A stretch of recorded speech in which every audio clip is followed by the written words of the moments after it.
Hi, welcome to Carol's Light Sunday Night Dinner.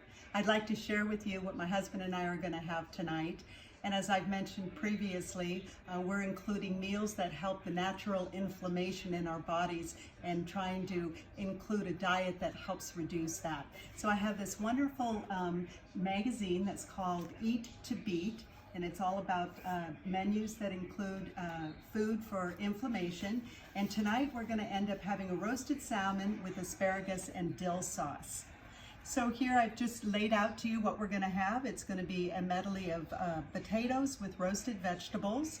And the salmon is fresh Atlantic salmon.